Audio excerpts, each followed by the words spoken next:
السلام علیکم ناظرین۔ ابو جعفر نے معصوم شہزادوں کے گھناؤنے قتل کے بعد قیصر قسطنطنیہ کو اپنی رپورٹ میں لکھا، شہنشاہ معظم ہمارے محافظ جناب قیصر قسطنطنیہ، میں نے 3 عیسائی بچوں کے پاکیزہ خون سے سلطان مراد خان کے لیے عذاب مسلسل کا نوشتہ لکھ دیا ہے۔ میں نے سلطنت عثمانیہ کی البانوی سرحدوں میں بغاوت کا بارود بھر دیا ہے۔ جعفر اور مارتھا کو شاہ البانیہ کی طرف سے بغاوت کا انتظار تھا۔ سلطان نے ہماری خواہش کے مطابق چوتھے شہزادے کو اپنی تحویل میں لے لیا۔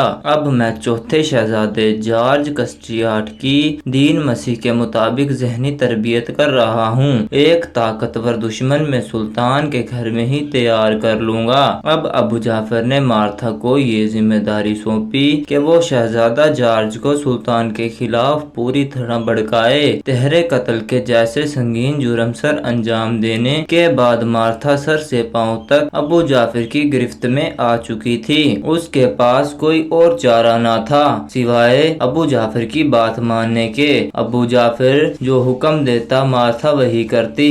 تمہارے بھائیوں کو ابو جعفر نے مروایا ہے، مارتھا یہ بات جارج کو کہی۔ جارج کی عمر 11 سال تھی، اپنے بے یار و مددگار بھائیوں کی موت سے سخت دل گرفتہ تھا۔ اسے مارتھا نے سلطان کے خلاف بھڑکایا اور اس کے تن بدن میں انتقام کی آگ دوڑنے لگی۔ اسے یکے بعد دیگرے سلطان کے تمام اقدامات ظلم محسوس ہونے لگے۔ اس کی نگاہوں کے سامنے اپنے وطن اور باپ کا چہرہ گھومنے لگا۔ اسے اپنی قسم پرستی کا وقت یاد آیا جب اس کا باپ اور شفیق ماں باپ بچھڑ رہے تھے اور وہ صغیر سنی کے عالم میں اپنے بھائیوں سمیت ایک اجنبی دیس کی جانب قیدی کی حیثیت سے روانہ ہو رہا تھا۔ پھر اسے اپنے کمسن بھائی تڑپتے سسکتے اور بے وجہ زہر کے کرتے یاد آئے۔ مارتھا نے نوعمر شہزادے کو اپنی چرب زبانی کے منحوس جال میں بری طرح سے جکڑ لیا تھا۔ البانوی شہزادہ جارج کسٹیاٹ سلطان کی نگرانی میں چلا تو گیا، لیکن اس کے سینے میں غم و غصے بہت تھا۔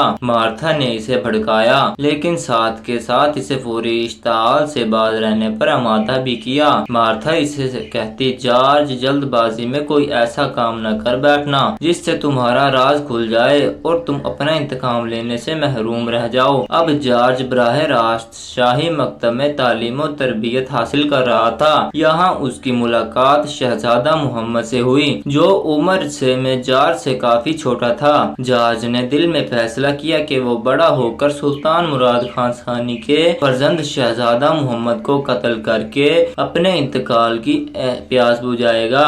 جارج کا ناپختہ ذہن انہی خیالات کے ساتھ بہت پختہ ہوتا چلا گیا۔ نفرت اور غم و غصے کی کیفیت نے اسے بدمزاج بنا دیا۔ شاہی تربیت نے جارج کی پوشیدہ صلاحیتوں کو 4 چاند لگا دیے، اور جب وہ جوان ہوا تو اسے ایک ضدی لیکن تجربہ کار شہزادے کی حیثیت سے جوان ہوا۔ شاہی مکتب سے فارغ ہو کر اس نے ینیچری کی تربیت گاہ میں سیابانہ جوہر دکھائے۔ بہت جلد اس نے شمشیر زنی اور نیزہ بازی میں بھی کمال حاصل کر لیا۔ یہاں اس کا استاد طاہر بن ہشام تھا۔ ینیچری کی تربیت گاہ عیسائی قیدیوں کو مسلمان کرنے کے لیے بنی۔ جارج کا ذہن نہ بدل سکیں، ابو جعفر اور مارتھا نے جارج کو ظاہراً مذہب تبدیل کرنے کا کہا۔ جارج نے مذہب تبدیل کر کے اسلام قبول کیا تو سلطان مراد خان بہت خوش ہوا۔ سلطان کو معلوم نہیں تھا کہ اس نے ایک سانپ کو اور اپنی آستین میں دودھ پلا پلا کر پار لیا ہے۔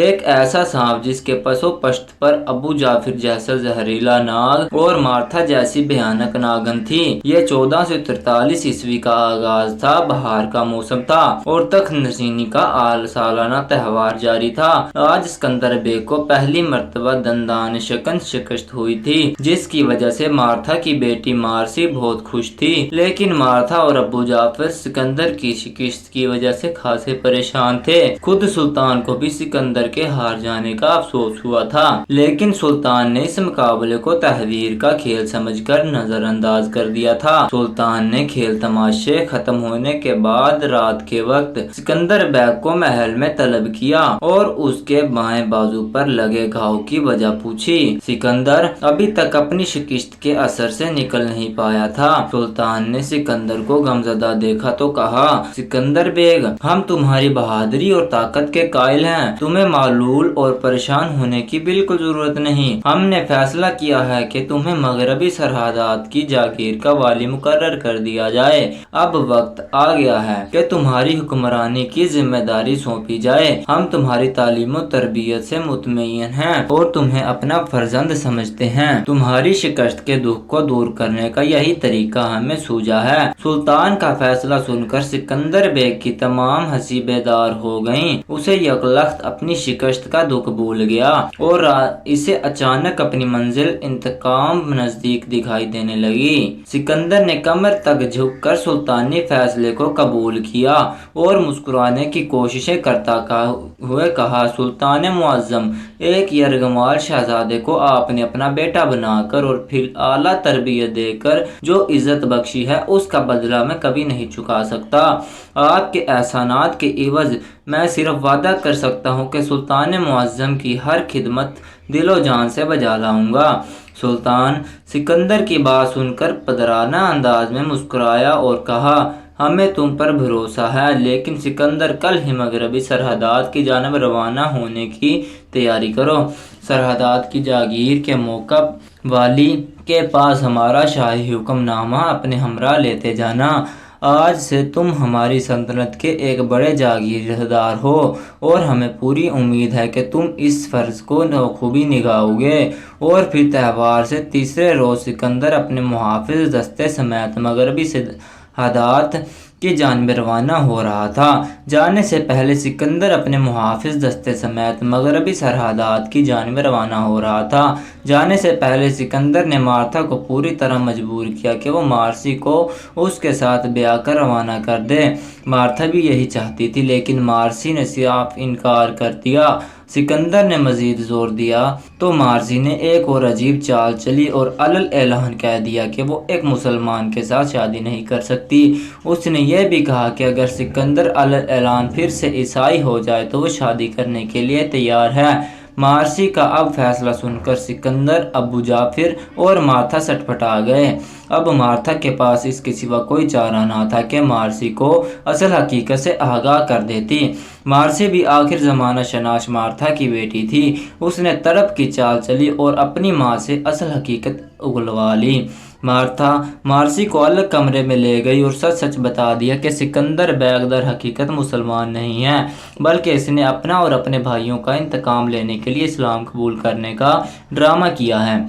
مارتھا کی بات سن کر مارسی کی آنکھیں پھٹی کی پھٹی رہ گئیں۔ اس نے دل کی دھڑکن تیز ہو گئی اور اسے یکلخت یہ احساس ہوا کہ وہ ایک بہت بڑے راز سے واقف ہو گئی ہے۔ اس نے سنسنی زدہ لہجے میں ماں کو مزید کریدنے کی کوشش کرتے ہوئے پوچھا، ماں، آج مجھے سچ سچ یہ بتا دو کہ یہ شخص ابو جعفر فی الحقیقت کون ہے، کیونکہ یہ شخص اوپر سے جو کچھ نظر آتا ہے حقیقت میں وہ نہیں ہے۔